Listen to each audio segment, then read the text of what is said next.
શાંતિ 2-3-2026 આજના મીઠા બાબાના મધુર મહાવાક્ય. મીઠા બાળકો, યાદમાં રહીને બીજાને યાદનો અભ્યાસ કરાવો. યોગ કરાવવા વાળાઓનો બુદ્ધિયોગ આમ તેમ નહીં ભટકવો જોઈએ. પ્રશ્ન છે, કયા બાળકોની ઉપર ખૂબ મોટી રેસ્પોન્સિબિલિટી છે, જવાબદારી છે? એમણે કયું ધ્યાન જરૂર આપવું જોઈએ? ઉત્તર છે, જે બાળકો નિમિત્ત ટીચર બની બીજાને યોગ કરાવે છે એમના પર ખૂબ મોટી જવાબદારી છે. જો યોગ કરાવતા સમયે બુદ્ધિ બહાર ભટકે છે તો સર્વિસની બદલે ડિસસર્વિસ કરે છે. એટલે આ ધ્યાન રાખવાનું છે કે મારા દ્વારા પુણ્યનું કામ થતું રહે. ગીત છે ઓમ નમઃ શિવાય. ઓમ શાંતિ.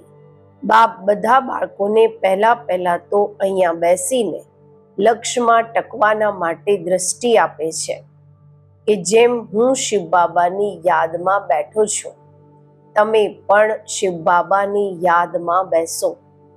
પ્રશ્ન ઉઠે છે કે જે સામે બેઠા છે નિષ્ઠા કરાવવા માટે, યોગ કરાવવા માટે, તે આખો સમય શિવ બાબાની યાદમાં રહે છે? જે બીજાને પણ કશિશ કરે, આકર્ષિત કરે, યાદમાં રહેવાથી ખૂબ શાંતિમાં રહેશે. અશરીરી થઈ શિવ બાબાની યાદમાં રહેશે તો બીજાને પણ શાંતિમાં લઈ જશે. કારણ કે ટીચર થઈને બેઠો છો ને. જો ટીચર જ ઠીક રીતે યાદમાં નહીં હશે તો બીજા રહી નહીં શકશે. પહેલા તો આ ખ્યાલ કરવાનો છે, વિચાર કરવાનો છે કે હું જે એ માશુક બાબાનો આશિક છું એમની યાદમાં બેઠો છું. દરેક એવું પોતાને પૂછે. જો બુદ્ધિ બીજી તરફ ચાલી જાય છે, દેહ અભિમાનમાં આવી જાય છે, એટલે કે તે સર્વિસ નહીં ડિસસર્વિસ કરવા બેઠા છે. આ વાત સમજની છે ને. કઈ સર્વિસ તો કરી નહીં, એમ જ બેઠા છે તો નુકસાન જ કરશે. ટીચરનો જ બુદ્ધિયોગ ભટકતો હશે તો તે મદદ શું કરશે? જે ટીચર થઈ બેસે છે તે પોતાને પૂછે કે હું પુણ્યનું કામ કરી રહી કે કરી રહ્યો છું? જો પાપનું કામ કરશો તો દુર્ગતિને પામશો, પદભ્રષ્ટ થઈ જશે. જો એમ જ એવા લોકોને ગાદી પર બેસાડો છો તો તમે પણ રેસ્પોન્સિબલ છો. જેનો બુદ્ધિયોગ બહાર ભટકે છે એવાને યોગ કરાવવા બેસાડીએ તો બાબા કહે છે કે એના જવાબદાર આપણે છીએ, કારણ કે એના કારણે ડિસસર્વિસ થાય છે. શિવ બાબા તો બધાને જાણે છે.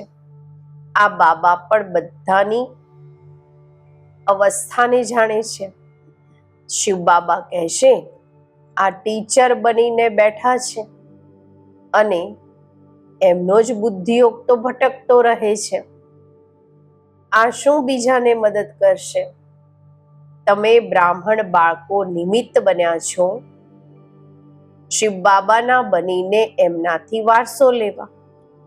બાબા કહે છે, હે આત્માઓ, મામ એકમ યાદ કરો. ટીચર બની બેસો છો તો વધારે જ સારી રીતે એ અવસ્થામાં બેસો. આમ તો દરેકે બાપને યાદ કરવાના છે. સ્ટુડન્ટ પોતાની અવસ્થાને સમજી શકે છે, જાણે છે કે અમે પાસ થઈશું કે નહીં.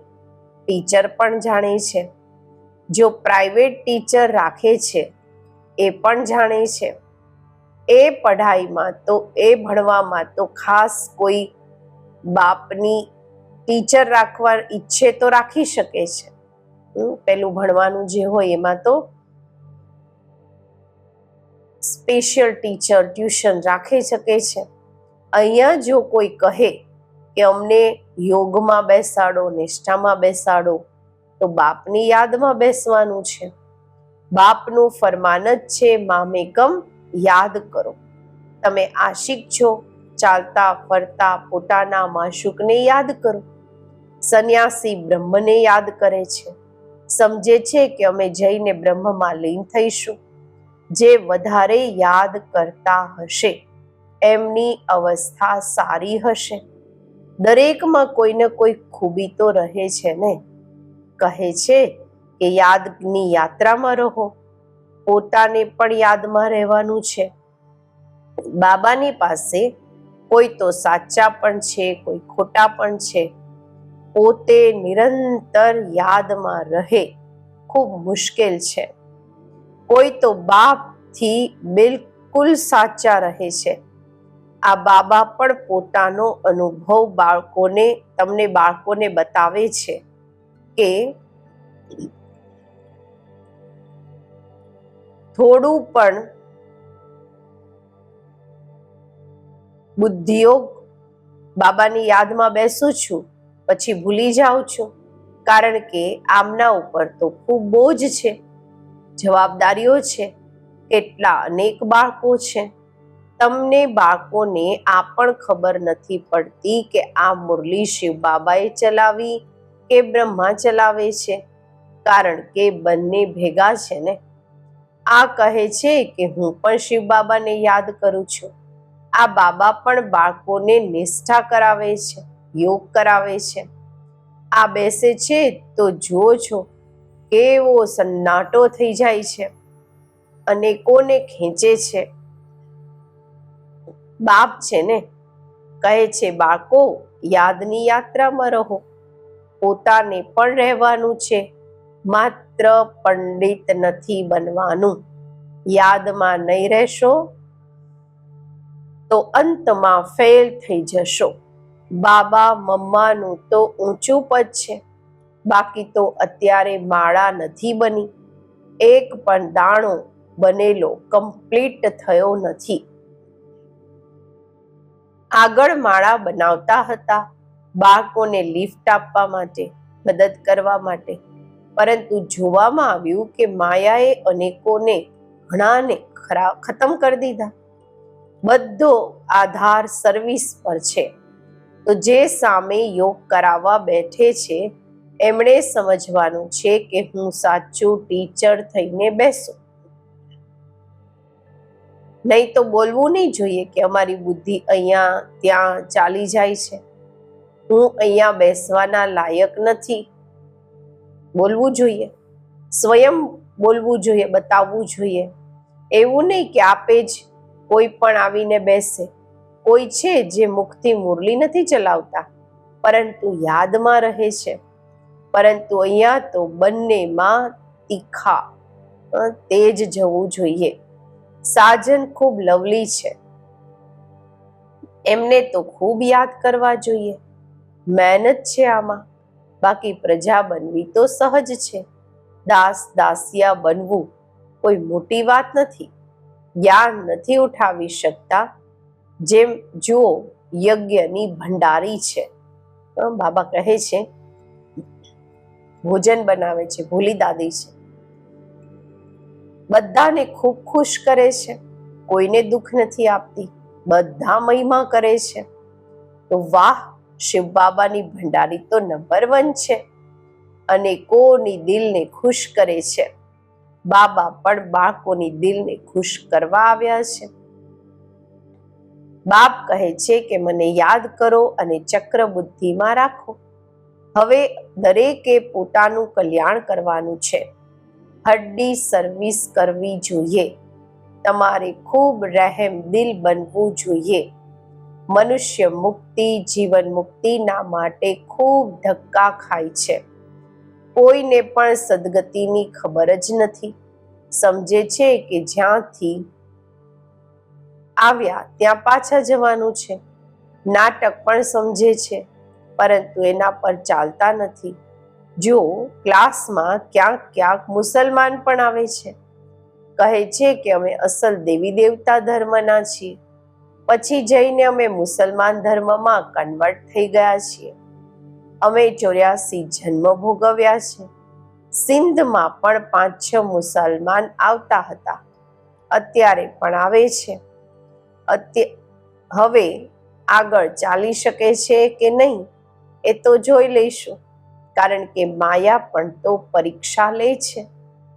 કોઈ તો પાક્કા ટકી જાય છે, કોઈ ટકી નથી શકતા. જે અસલ બ્રાહ્મણ ધર્મના હશે, જેમણે 84 જન્મ લીધા હશે, તે ક્યારેય હલશે નહીં. બાકી કોઈ ન કોઈ કારણે અકારણે ચાલી જશે. દેહ અભિમાન પણ ખૂબ આવી જાય છે. તમને બાળકોને તો અનેકોનું કલ્યાણ કરવાનું છે, નહીં તો શું પદ પામશો? ઘર બહાર છોડ્યું છે પોતાના કલ્યાણના માટે. કોઈ બાપની ઉપર મહેરબાની નથી કરતા. બાપના બન્યા છો તો પછી સર્વિસ પણ એવી કરવી જોઈએ. તમારે તો રાજાઈનો મેડલ પણ તમને તો રાજાઈનો મેડલ પણ મળે છે. 21 જન્મ સદા સુખની રાજાઈ મળે છે. માયા પર માત્ર વિજય મેળવવાની છે અને બીજાને પણ શીખવવાનું છે. ઘણા ફેલ પણ થઈ જાય છે, નાપાસ પણ થઈ જાય છે. સમજે છે કે બાદશાહી લેવી તો મુશ્કેલ છે. બાપ કહે છે કે એવું સમજવું એ કમજોરી છે. બાપ અને વારસાને યાદ કરવું તો ખૂબ સહજ છે. બાળકોમાં હિંમત નથી આવતી રાજાઈ લેવાની, તો કાયર થઈને બેસી જાય છે. ન પોતે લેશે ન બીજાને લેવા દે છે, તો પરિણામ શું થશે? બાપ સમજાવે છે કે રાત દિવસ સર્વિસ કરો. કોંગ્રેસીઓને પણ મહેનત કરી, કેટલી જફાકસી એટલે કે ખીચાતાણની કરી, ત્યારે તો ફોરેનર્સથી રાજ્ય લીધું. તમારે રાવણથી રાજ્ય લેવાનું છે. એ તો બધાનો દુશ્મન છે. દુનિયાને ખબર નથી કે અમે રાવણની મત પર ચાલી રહ્યા છે, ત્યારે તો દુખી છે. કોઈને પણ સાચું સ્થાયી દિલનું સુખ થોડી છે. શિવ બાબા કહે છે, હું તમને બાળકોને સદા સુખી બનાવવા આવ્યો છું. હવે શ્રીમત પર ચાલી શ્રેષ્ઠ બનવાનું છે. જે પણ ભારતવાસી છે તે પોતાના ધર્મને ભૂલી ગયા છે. યથા રાજા રાણી તથા પ્રજા. હવે તમને બાળકોને સમજ મળી છે સૃષ્ટિનું ચક્ર કેવી રીતે ચાલે છે. એ પણ વારંવાર ભૂલી જાય છે. અત્યારે બાબા કહે છે બુદ્ધિમાં ટકતું જ નથી. ભલે બ્રાહ્મણ તો ઘણા બને છે, પરંતુ ઘણા કાચા હોવાને કારણે વિકારમાં પણ જતા રહે છે. કહે છે કે અમે બીકે છીએ, પરંતુ છે નહીં. બાકી જે પૂરી રીતે ડાયરેક્શન પર ચાલે છે, આપ સમાન બનાવતા રહે છે, તે જ ઊંચ પદ પામી શકશે. વિઘ્ન તો પડશે. અમૃત પીતા પીતા પછી જઈને વિઘ્ન નાખે છે.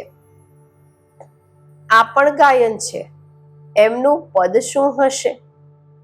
ઘણી બાળકીઓ તો વિકારના કારણે માર પણ ખાય છે. કહે છે બાબા, આ દુઃખ થોડું સહન કરી લઈશું. અમારા માશુક તો બાબા છે ને. માર ખાતા પણ અમે શિવ બાબાને યાદ કરું છું. તે ખુશીમાં ખૂબ રહે છે. આ કાપારી ખુશીમાં રહેવું જોઈએ. બાપથી અમે વારસો લઈ રહ્યા છીએ. બીજાને પણ અમે આપ સવાન બનાવતા રહીએ છીએ. બાબાની બુદ્ધિમાં તો આ સીડીનું ચિત્ર ખૂબ રહે છે.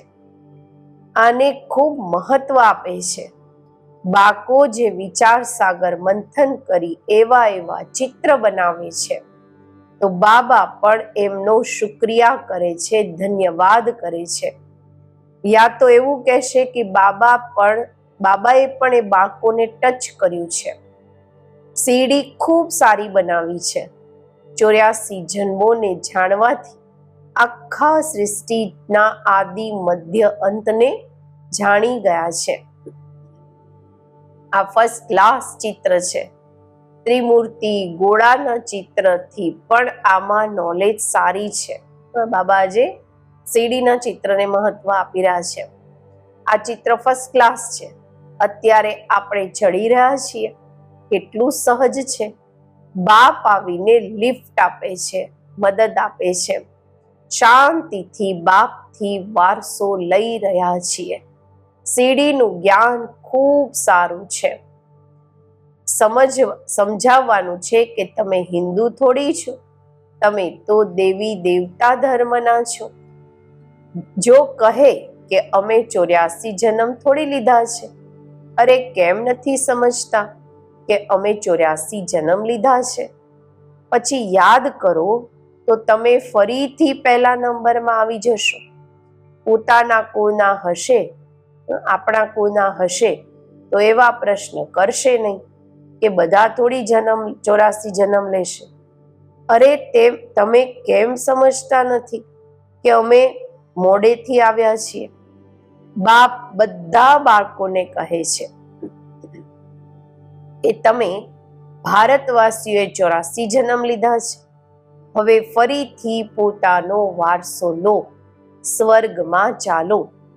તમે બાળકો યોગમાં બેસો છો, સીડીને યાદ કરો છો તો ખૂબ મોજમાં રહેશો. અમે 84 જન્મ પૂરા કર્યા છે, હવે અમે પાછા જઈએ છીએ. કેટલી ખુશી થાય છે. સર્વિસ કરવાનો પણ ઉલ્લાસ રહેવો જોઈએ. સમજાવવાનો ની રીત પણ ખૂબ મળતી રહે છે, અલગ અલગ યુક્તિઓ પણ મળે છે. સીડીની ઉપર સમજાવો. ચિત્ર તો બધા જોઈએ ને, ત્રિમૂર્તિ પણ જોઈએ. બાબા કહે પણ છે કે તમે જાઓ જ મારા ભક્તોની પાસે, એમને આ જ્ઞાન સંભળાવો, તે મળશે જ મંદિરોમાં. મંદિરોમાં પણ આ સીડીના ચિત્ર પર સમજાવી શકો છો. આખો દિવસ બુદ્ધિમાં આ રહે કે અમે બાબાનો પરિચય આપીએ, કોઈનું કલ્યાણ કરીએ. દિવસ પ્રતિદિવસ બુદ્ધિનું તાળું ખુલતું જશે. જેમને વારસો મેળવવાનો હશે તે આવશે. દિવસ પ્રતિદિવસ શીખતા પણ રહે છે. ઘણા પર ગ્રહચારી બેસે છે તો બાબાને સમજાવવું પડે છે. તે નથી સમજતા કે અમારી ઉપર ગ્રહચારી છે એટલે અમારાથી સર્વિસ નથી થતી. બધી રેસ્પોન્સિબિલિટી તમારા બાકો પર છે. આપ સમાન બ્રાહ્મણ બનાવતા રહો. સર્વિસ પર રહેવાથી ખૂબ ખુશી થાય છે અને કોનું કલ્યાણ થાય છે. બાબાએ બોમ્બેમાં બ્રહ્મા બાબાની વાત છે, બોમ્બેમાં સર્વિસ કરવાનો ખૂબ મજા આવતી હતી. ઘણા નવા આવતા હતા. બાબાની તો ખૂબ દિલ થાય છે કે સર્વિસ કરે. બાળકોને પણ એવા રહેમદિલ બનવું જોઈએ. સર્વિસ પર લાગી જવું જોઈએ. દિલમાં આ રહેવું જોઈએ કે જ્યાં સુધી અમે કોઈને આપ સમાન નથી બનાવ્યા ત્યાં સુધી ભોજન નથી ખાવાનું. પહેલા પુણ્ય તો કરું, પાપ આત્માને પુણ્યાત્મા બનાવી પછી રોટી ખાઈશું. તો સર્વિસમાં લાગી રહેવું જોઈએ. કોઈનું જીવન સફળ બનાવીએ ત્યારે રોટી ખાઈએ. આપ સમાન બ્રાહ્મણ બનાવવાની કોશિશ કરવી જોઈએ. બાળકોના માટે મેગેઝિન નીકળે છે, પરંતુ બીકે આટલું વાંચતા નથી. સમજે છે કે અમારે થોડી વાંચવાનું છે, આ તો 12 વાળાનો માટે છે. બાબા કહે છે 12 વાળા તો કંઈ સમજતા નથી, વગર ટીચરના. આ છે બ્રહ્મા કુમાર કુમારીઓના માટે તો ભણીને રિફ્રેશ થાય, પરંતુ તે ભણતા નથી. બધા સેન્ટર્સ વાળાને પૂછે છે કે આખી મેગેઝિન કોણ વાંચે છે, મેગેઝિન થી શું સમજે છે. જ્ઞાનામૃત ને બધી અલગ અલગ પત્રિકાઓ આવે છે, બાબા કહે છે એનાથી શું સમજે છે, કોણ વાંચે છે, ક્યાં સુધી ઠીક છે. મેગેઝિન કાઢવા વાળાને પણ આફરીન દેવી જોઈએ કે તમે ખૂબ સારી મેગેઝિન લખી છે, એમની પણ મહિમા કરવી જોઈએ, એમનો તમારો ધન્યવાદ કરીએ છીએ. મહેનત કરવાની છે, મેગેઝિન વાંચવાનું છે. આ છે બાળકોને રિફ્રેશ થવાના માટે, પરંતુ બાળકો વાંચતા નથી. જેમનું નામ બાલા છે એમને બધા બોલાવે છે કે બાબા ભાષણ કરવા માટે અમારી પાસે ફલાણાને મોકલો. બાબા પછી સમજે છે કે પોતે ભાષણ કરવાનું જાણતા નથી, ત્યારે તો માંગણી કરે છે. તો સર્વિસને કેટલો રિગાર્ડ સર્વિસેબલને કેટલો રિગાર્ડ આપવો જોઈએ. અચ્છા, મીઠા મીઠા સિકિલધા બાળકો પ્રત્યે માતા પિતા બાપ દાદાના યાદ પ્યાર અને ગુડ મોર્નિંગ. રૂહાની બાપના રૂહાની બાળકોને નમસ્તે. આપણે રૂહાની બાળકોના રૂહાની બાપને નમસ્તે. ધારણા માટે મુખ્ય સાર. પહેલું છે, રાજાઈનો મેડલ લેવાના માટે બધાની દિલને ખુશ કરવાની છે. ખૂબ ખૂબ રહેમદિલ બની પોતાનું અને સર્વનું કલ્યાણ કરવાનું છે. હડ્ડી સેવા કરવાની છે. બીજું, દેહ અભિમાનમાં આવીને ડિસસર્વિસ નથી કરવાની, સદા પુણ્યનું કામ કરવાનું છે. આપ સમાન બ્રાહ્મણ બનાવવાની સેવા કરવાની છે. સર્વિસેબલનું રિગાર્ડ રાખવાનું છે. આજનું વરદાન, મનન શક્તિ દ્વારા વેસ્ટના વજનને સમાપ્ત કરવા વાળા સદા શક્તિશાળી ભવ. આત્મા પર વેસ્ટનો જ વેટ છે, બોજ છે. વેસ્ટ સંકલ્પ, વેસ્ટ વાણી, વેસ્ટ કર્મ, એનાથી આત્મા ભારી થઈ જાય છે. અત્યારે આ વેટને ખતમ કરો, આ વજનને ઓછું કરો. આ વેટને સમાપ્ત કરવા માટે સદા સેવામાં બિઝી રહો. મનન શક્તિને વધારો. મનન શક્તિથી આત્મા શક્તિશાળી બની જશે. જેમ ભોજન હજમ કરવાથી પચાવવાથી લોહી બને છે, પછી તે શક્તિનું કામ કરે છે, એમ મનન કરવાથી આત્માની શક્તિ વધે છે.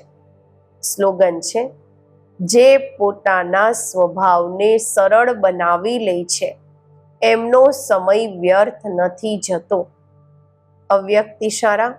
નિશ્ચયના ફાઉન્ડેશનને મજબૂત કરી સદા નિર્ભય અને નિશ્ચિંત રહો. જે નિશ્ચય બુદ્ધિ હશે તે નિશ્ચિંત હશે. એમને કોઈ પણ પ્રકારનું ચિંતન કે ચિંતા નહીં હશે. શું થયું, કેમ થયું, આવું નહીં થાત, આ વ્યર્થ ચિંતન છે. નિશ્ચય બુદ્ધિ નિશ્ચિંત, તે ક્યારેય વ્યર્થ ચિંતન નહીં કરશે. સદા સ્વચિંતનમાં રહેવા વાળા સ્વસ્થિતિથી પરિસ્થિતિ પર વિજય પ્રાપ્ત કરી લે છે. ઓમ શાંતિ.